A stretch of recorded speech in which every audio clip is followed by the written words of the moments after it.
let's actually get into these tips. Please listen carefully. I see you already readying thumbs to type away a question I've already answered in the video if you just listen. Now, thumbs up this video.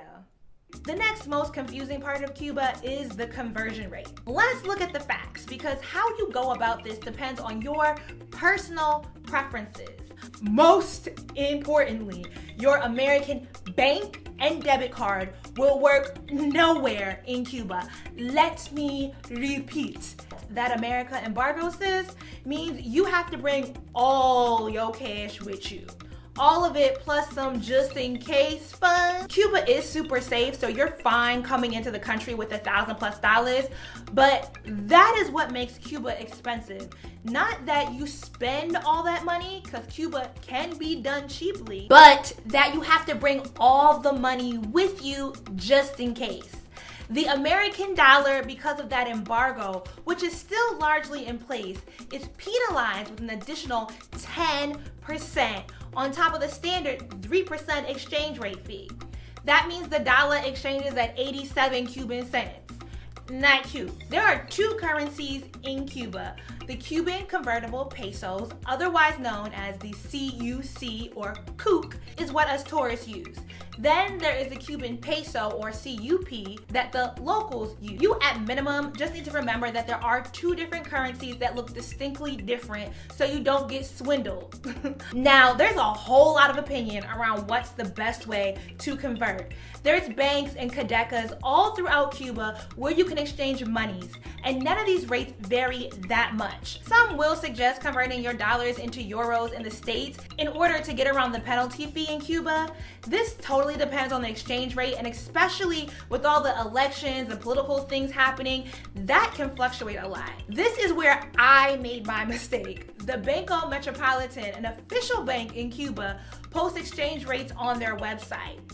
They are not accurate. Based on those rates, I exchanged for Mexican pesos at my local bank and took as bad of a hit as if I had just eaten the 13% penalty. My friend, on the other hand, brought dollars and was able to find locals who would exchange 1-for-1 with her. So other than the little bit she exchanged at the airport to get a taxi, she came out on top.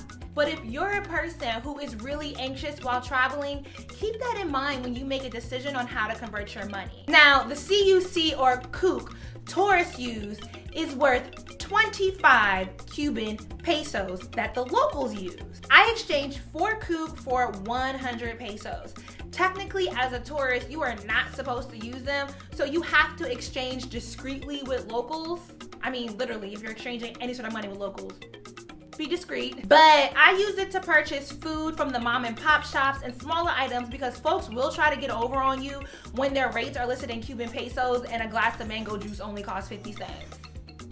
With the conversion rate L and all the artwork I bought, I spent about $900 over 10 days in Cuba.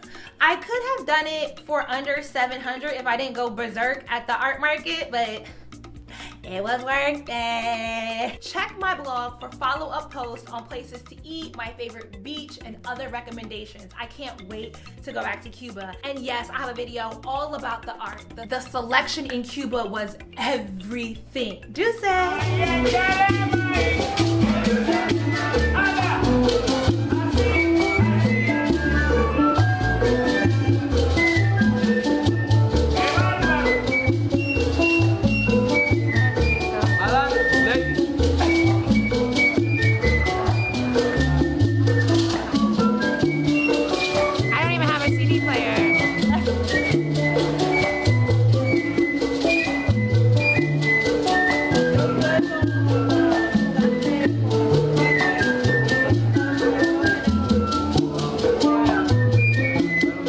Gracias.